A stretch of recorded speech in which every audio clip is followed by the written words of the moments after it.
Hello and welcome, all my friends, enemies, family members, acquaintances, and anybody else who might be watching today. Welcome to my home.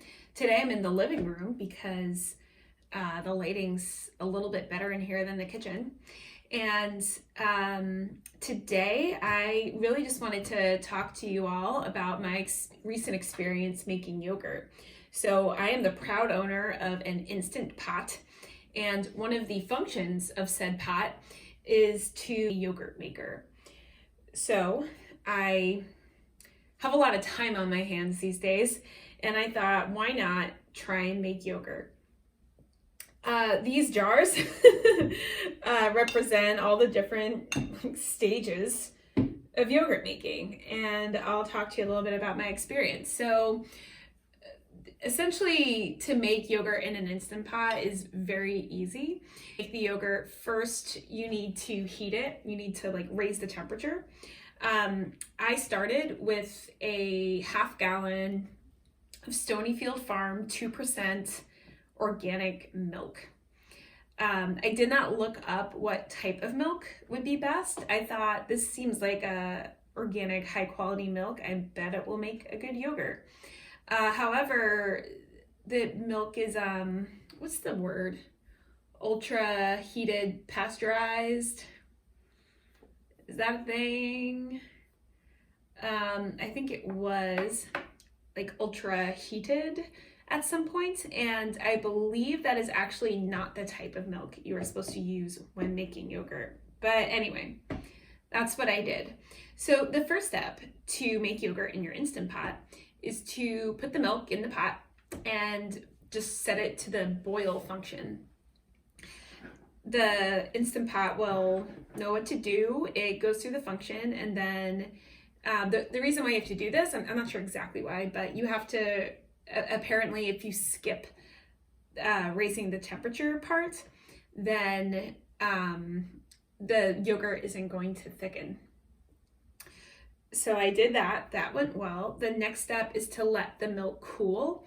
And here you really should have some type of cooking thermometer, because you want it to cool to just above room temperature, about 110 to 115 degrees Fahrenheit. And it'll take about pretty much a full hour for the heated milk to come down to that temperature. It definitely needs to be below 120 degrees Fahrenheit, because the next step is to whisk in some live yogurt cultures. You can do that either by purchasing a yogurt starter kit from the interwebs, or you could just take a plain unflavored yogurt and with live active cultures, of course, and whisk that in and use it as your starter. So I chose to use a regular yogurt as the starter. So the thing is, when I let it cool, I don't have a thermometer, but I have ordered one, so I should be getting one soon. And I think I did it right. The problem is if it's still too hot when you whisk in the cultures, if it's over 120 degrees, the cultures will die. And so your yogurt is going to thicken. It's not going to work. So I think I had it down to the right temperature. I don't know.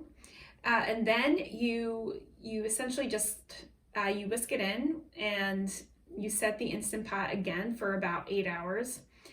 This time it's just going to, I think it keeps a temperature of somewhere around 110, 115 degrees for about 8 hours. That's when the milk is going to ferment and it thickens to create a yogurt. So day one, I did this, and at the end of the 8 hours, I had a big pot of milk, a big pot of thick milk. So this is from day one of my Instant Pot yogurt experiment. So I'm just gonna show you. Yeah, this is basically just milk. I don't know what happened. It could be that you can see it is kind of creamy. If you can see the way it like sticks to the spoon here. When I smelled it, it did smell a little bit like yogurt, but it just like, it never really thickened. So I was understandably upset by this. And I thought, I have a whole pot of milk here. What do I do with it? So I went back to the internet. Internet's got all the answers, and I decided to try again, which I did, and it worked pretty well. Okay, so this is day 1. This here is also day 1 yogurt. I think this one I ran through a coffee filter. So I learned that once you have yogurt, to make it like a thick Greek yogurt, you can strain the yogurt and for like overnight or for about 8 hours. And then once a lot of that liquid strains out, you've got like a thick Greek yogurt. So I tried that to see if that would help, and it didn't really. It basically, like, a lot of just regular yogurt liquid filtered out. So that's what I have here. This is day 1. What I'm going to do, I think I'm going to try and make ricotta cheese out of this. So I'm pretty excited about that. I'll let you know how it goes. As I was searching the internet, I was like, what do I do with my failed yogurt experiment? I learned that you might be able to make ricotta cheese just by putting it on the stove, raising the temperature to about 200 degrees until the curds form, and then you strain out the liquid from the curds again. So that is, I'll let you know how that goes. That's hopefully what I will be doing with this yogurt. Okay, day 2. I learned that if it doesn't work the first time, you can just try again. So I did.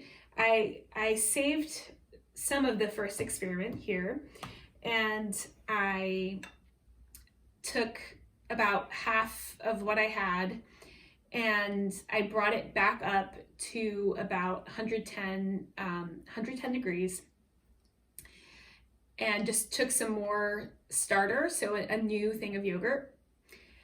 I just used like I think it's like 1 or 2 tablespoons, and I tried again. So the yogurt was kind of cold, obviously, because it was in the refrigerator. So I brought it into, I put it in the Instant Pot, and then like basically just kept it in a closed oven for an hour or 2, just to like take the chill out. I don't know if I needed to do that. I did put the oven on to about 170 degrees, but I had to be careful because I didn't want the temperature of the milk to rise above 120 degrees, because if there were still active yogurt cultures in there, I didn't want to kill them. So I was able to raise the temperature a little bit. I'm not sure exactly like if it needed to be. And then I just put it back in the Instant Pot for another 8 hours. I didn't need to boil the milk again this time because I had already boiled it. So I just put it in for the regular yogurt setting. And at the end of the day, I had yogurt. So that's exciting. And let me show you. This is, got it. This is the completed yogurt. So you can see that it's a little thin, but it looks like yogurt and it tastes like yogurt, and it's really quite tasty. Yeah, it's actually really tasty. Okay, so then once I had a big jar full of yogurt, I decided to put it through the coffee filter and make Greek yogurt. And that's what I have here. I have like a much thicker Greek yogurt. I'll get this jar. Okay, there, I got it. All right, so let's take a look at this. Boom. You can see that is really thick. That's a good Greek yogurt. It smells good, it tastes good. And this here, I know what you're thinking. I know what you've been thinking during this whole video. You're thinking that I've really lost it, that I'm, being isolated is making me a little crazy, and I've started peeing in jars and keeping them around the house. I'm not doing that yet. I'm not doing it. This is the protein rich whey, spelled W-H-E-Y. This is what the liquid that drains from the yogurt. And I've stored this because this is like really excellent to use in baking.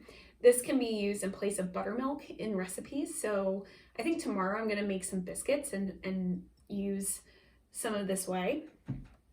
I also will probably use some for pancakes.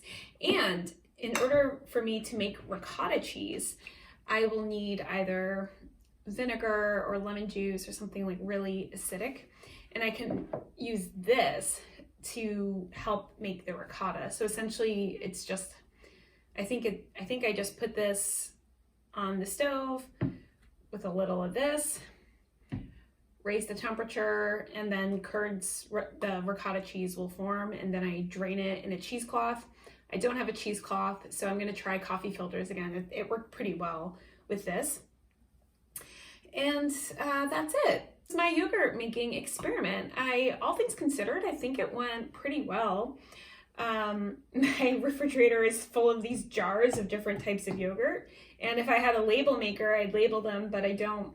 So I just have to remember which is which. I'll let you know how the ricotta making experiment goes. I'll keep you posted on the cool things I'm able to bake with this here. It's apparently very good for breads, any kind of baked good. So like bread, biscuits, pancakes, place of buttermilk. I'm very excited. I'll let you know how the frozen yogurt goes. Found some great recipes. And that's all for today. So thanks for tuning in. Stay safe. Yeah, don't see anybody, don't leave your house. And I hope you're able to make good, delicious foods. And I hope to be able to see you all in person sometime soon. Okay, bye. I'm gonna eat this. So creamy, it's so good. Okay, bye.